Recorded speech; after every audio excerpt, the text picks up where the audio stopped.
Hi, my name is Cinda Jones, and I'm here to present my perspectives on forests and solar. Today, our biggest threat is the global climate emergency. We have difficult decisions to make and balances we have to consider. My choices as a generational tree farmer, forest landowner have a big impact on climate change and people's lives. I take this opportunity as a responsibility, and I've made a plan to do the best I can with what I have.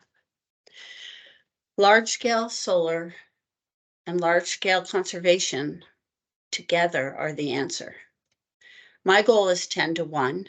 I've permanently conserved as working forest 5,500 acres adjacent to where I'm endeavoring less than 10% that amount in solar. We are conserving forests for solar. That's the balance. So who am I? What shaped me? Grew up going to nature camp, was a camp counselor there, worked with my dad on Saturdays, and grew up cutting tree tags for foresters to mark boundaries. I had a mullet and I worked in the building supply store as a kid. I scraped and painted houses and sorted nails and stacked wood. I went to Maine for college and then was in DC for 10 years. And I managed divisions of nonprofits. And so Dad said I was perfectly qualified to come home to the family business. It was nonprofit too. 1 year after I came home, the sawmill burned to the ground, and Dad insisted we rebuilt it. It was rebuilt. It was never profitable. In 2012, I conserved the biggest piece of private conservation land in the history of Massachusetts, 3,400 acres in Leverett and Shutesbury. And we have done some exciting wildlife projects with fish and game. Turns out migratory birds have a hard time making it south because there aren't enough places to land. So they had us make patch openings similar to the patch openings and edge habitat that solar creates, ironically. In 2020, we conserved 2,000 more acres, and this time we had some solar options in hand, so we reserved out some exclusions where we are trying to permit solar at this time. The town asked for 4-to-1 land conservation to solar. Shutesbury asked for conservation of 4 times the size of the solar array, and we in Shutesbury did 10 to 1. This is a map of Coles Forest land in the Amherst, Pelham, Shutesbury, Leverett area. And the green is the PCJ Conservation Forest. The blue is the WCJ Conservation Forest. The red is where we're trying to put solar, and the yellow is where we already have solar. I love this map because it shows like how massive our conservation is compared to the size of the solar we're trying to put in. So when you say, oh, watersheds and wells, well, we could serve those watersheds that protect your well water. And we're trying to do solar to help climate change. We agree, and we have walked the talk. Solar belongs on our roofs and on previously disturbed environments first. We agree there should be incentives. We support lands conservation goals of the Commonwealth. So we have already conserved over 30% of our working forest, and we plan to protect at least 40% by 2050. Shutesbury is 90% forested. Out of the 15,000 acres in Shutesbury that are forested, 12,000 are permanently protected. So that's Quabbin Reservoir, that's Coles conserving all that land. 15 years ago, we asked Shutesbury, hey, what would you like Coles to do with you? Because we want to be good partners to the municipality. And they said, we don't want residential development. We do want green community status. We want pilot money, and we have goals for libraries and funds for schools. And so we started conservation, 2,300 of acres of forest in Shutesbury we conserved. And we are endeavoring solar on 190 acres nearby. In Amherst, this is our Pulpit Hill solar array. And that's Mount Toby in the background. I think it's such a pretty picture. We're in the permitting process of our second solar array in Amherst, where 30% of the town is permanently protected open space, 30% is developed, and 30% is owned by the colleges, the university, and nonprofits. So sites for solar are scarce. So people talk about biohabitat, and any place where there's a big forest, it's biohabitat because there aren't any houses or roads. That's the definition of it. So any of our timberland, you're going to be considered great habitat. So where should we put solar? Considering Western Mass is so covered with trees and we have to find a balance. Shutesbury has substations with potential capacity. It costs $1 million a mile to put in the connection. So you can't just say, oh, let's put it on a median strip in Western Mass, because there's no power, there's no substation, and it's very expensive to connect the two. Shutesbury is 90% forested. Shutesbury is rural. There aren't parking lots and rooftops to put near that substation. Most of Western Mass is the similar rural predicament. Patches of solar in the forest is where it's intended to go by planning, and I'll show you some slides demonstrating that. Our 10-to-1 conservation to solar record is environmentally plus in both ways. We're doing the best we can with what we have. Approximately 2/3 of the DOER siting map lists potential sites that are not practical or possible. People are citing these maps as proof that we don't have to cut down forests to put up solar. I will show you why that's not accurate. Since then, Mass Audubon and Harvard Forest concluded that if you have $1 billion and a lot of time, we can retrofit roofs and rebuild parking lots. But then we still need 24 to 48 gigawatts of ground-mounted solar still. And people are talking about the Harvard Audubon study and not seeing that ground-mounted solar is still critical. I'll show you where those slides are. This is the DOER map. It's leading people to believe that we have 15 times more area than necessary to achieve our 2030, 2050 goals, that we don't have to cut any trees. But this is inaccurate. We have to fix the maps and clarify. This shows that Cole's conserved land is available for solar, that the Quabbin is available for solar, that island we wanted to put rattlesnakes on is available for solar, but these sites are not. This map also says that all these rooftops are available for solar. It doesn't consider the age, condition, power upgrades necessary, whether the person is willing to host solar, has money to put solar, has the bandwidth for solar, has trees around their house that they're willing to cut. So 30% of all the roofs on the DOER study are actually practical to do.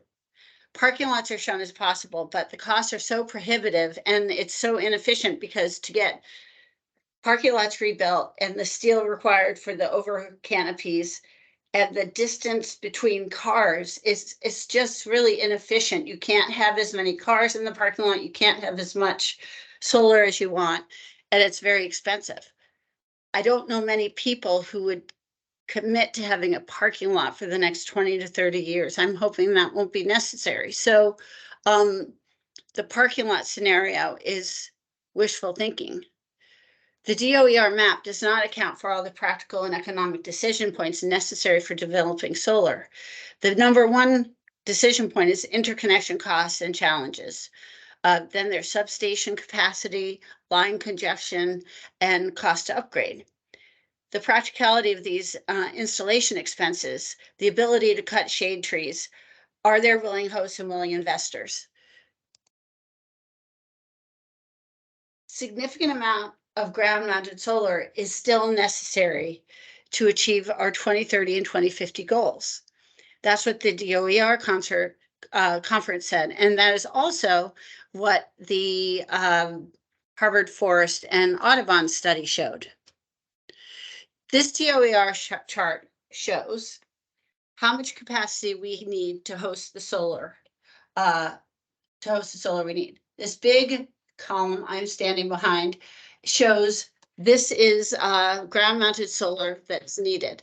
This next line is small ground-mounted solar. This one is rooftops, and this one is canopies, I believe. It could be reversed. I can't see.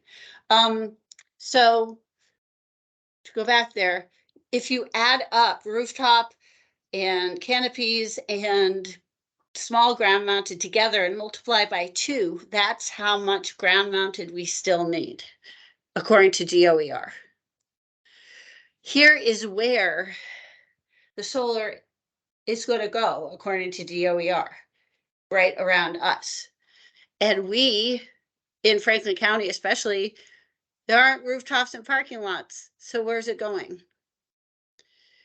After the DOER maps came out and all the flaws were discovered with conservation land and state land listed as potential sites, Harvard and Audubon weighed in and they said, this is horrific. We don't want all this solar on the ground. So what can we do to lessen it? And they made 2 scenarios. One is this slight scenario, and this is a bigger scenario. And so they're kind of going with, if we spend $1 billion, we can cut down the amount of solar we need in the woods. And it goes down to this amount from this amount. The yellow is the ground mounted. And so with $1 billion, and I don't know how much time, because they're talking about taking $1 billion and going to every rooftop owner and retrofitting their roofs and talking them into putting solar on it and putting solar on it. And then the same with parking lots. So if they take $1 billion and do all this work, it lessens the amount of forest to that amount. And then they didn't even say how much it would cost to do this. I think it's 3 or 4 times as much. Even if they did that, the 0 acres of forest that you might just look at quickly, this is high priority natural lands, high biodiversity natural lands. So there is still forest, it's just not the highest priority forest. So this is not saying that we're not going to be cutting down trees and not going to be doing ground mounted solar. It's like we can protect the most important biodiverse forests out there if we try and had $1 billion and a lot more time. So these are the 2 scenarios. It's kind of confusing. They changed the colors, but this is the $1 billion of cost to achieve that. Bottom line, here's the 3 charts, and I don't know how to get out of here. So with current siting, if we keep going the way we are, we have 62 gigawatts of solar in the yellow on the ground. If we try to protect our most precious biodiverse habitat lands, there will be still 48 gigawatts of solar on the ground.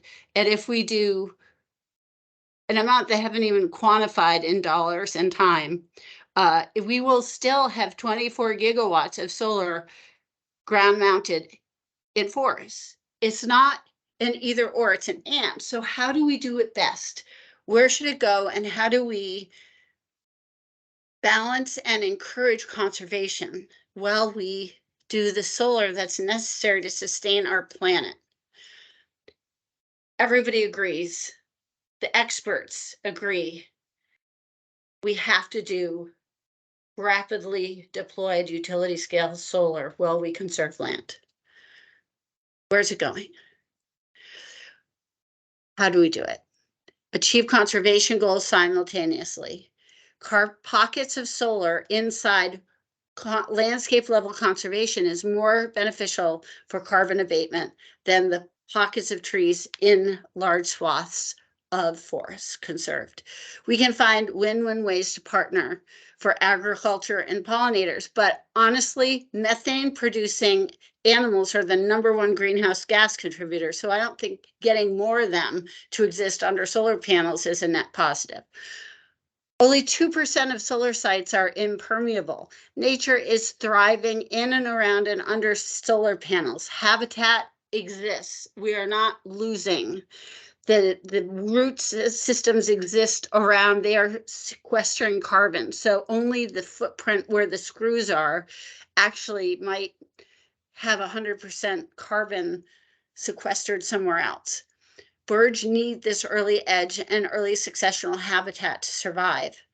Partnerships with UMass and other research institutions like Coles have help assure excellent groundwater and site analysis and accountability. Community solar and maintenance contracts offer local benefit and accountability. All development and permitting, compliance, and enforcement protect the community interests of wells, water supply, and runoff. Our industrial forest lands are already disturbed sites. We are cutting down these trees, harvesting timber as a daily business. This is a 30-year commitment to make a difference for climate change. It's really the right thing. And the reason we need to go large scale is efficiency and reaching our goals. When Kristen DeBoer pitched a conservation restriction, she said she wanted to conserve our biggest parcel, 3,400 contiguous acres. She would have taken a lifetime to achieve what she did in one project with us if she tried for 10 to 20 to 100 acre parcels at a time. It's landscape level conservation that makes a difference for the environment. The same is true with solar.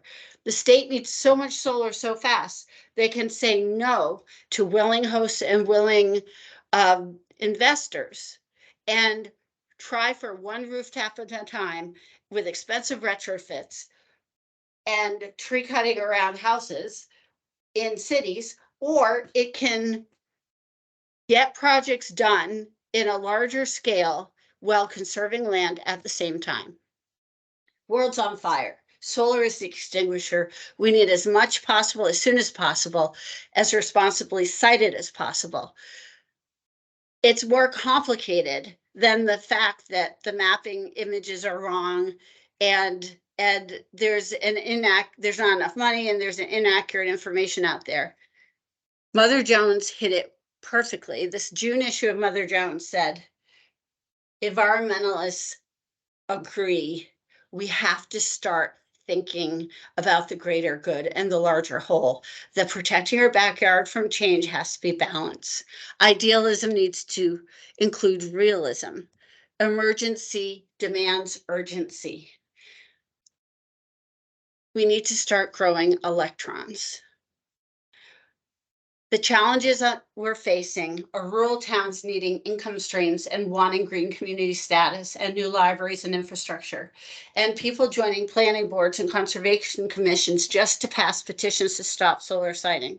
Projects are taking 10 years and millions of dollars to get started because of local opposition. Policymakers are taking public opinion polls, asking citizens where they want to see solar and how they feel about trees being cut.